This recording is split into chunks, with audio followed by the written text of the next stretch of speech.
J'ai payé des taxes toute ma vie. Si je tombe malade, je veux être soigné. C'est souvent la réaction que j'entends quand on parle de pertinence des soins. Elle est totalement naturelle. Les gens ont peur d'être privés de soins.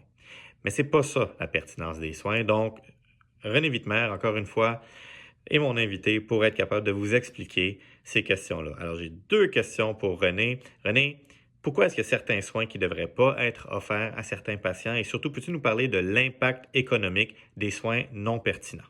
Ben, c'est une excellente question parce que les gens, tu le dis très bien, les gens ont payé des taxes puis ils se disent, ben, je suis en droit de recevoir les soins qui sont requis par mon état de santé. Et s'attaquer à ça, c'est pas du tout ça la pertinence. La pertinence, c'est de s'assurer que ce qu'on offre est réellement utile pour les patients.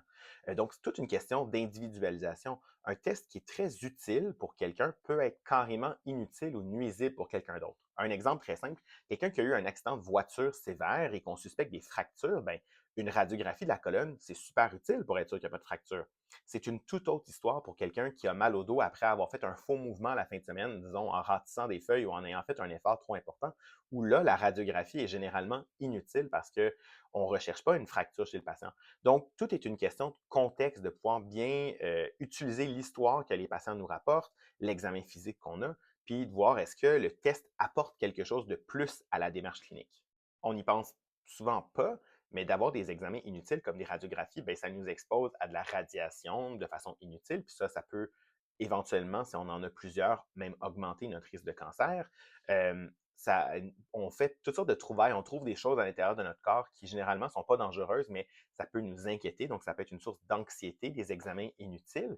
Et puis finalement, ben, ça peut même nuire à notre assurabilité. Si on fait des tests inutilement, des fois, on peut avoir de la difficulté à contracter une assurance vie ou une assurance voyage dans le futur. Donc, ça peut avoir des risques pour notre propre qualité de vie même.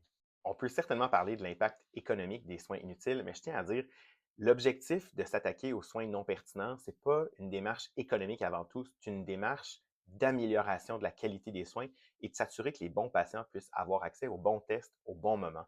Quand on met nos ressources sur des choses qui ne fonctionnent pas, ben les gens qui en auraient réellement besoin ont plus de délais pour avoir accès à différents tests ou à différents traitements. Donc, pour moi, la pertinence des soins, c'est avant tout une question de qualité plus qu'une question d'argent. Mais si on est pour embarquer dans la question des économies, on le sait que les soins inutiles au Canada, ça représente plus d'1 million d'examens annuellement. Donc, c'est énorme en termes de quantité. Je n'ai pas réussi à chiffrer exactement au Canada les dépenses que ça représente, mais aux États-Unis, on parle d'1 milliard de dollars annuellement, ce qui est donc énorme en termes de quantité d'argent gaspillé.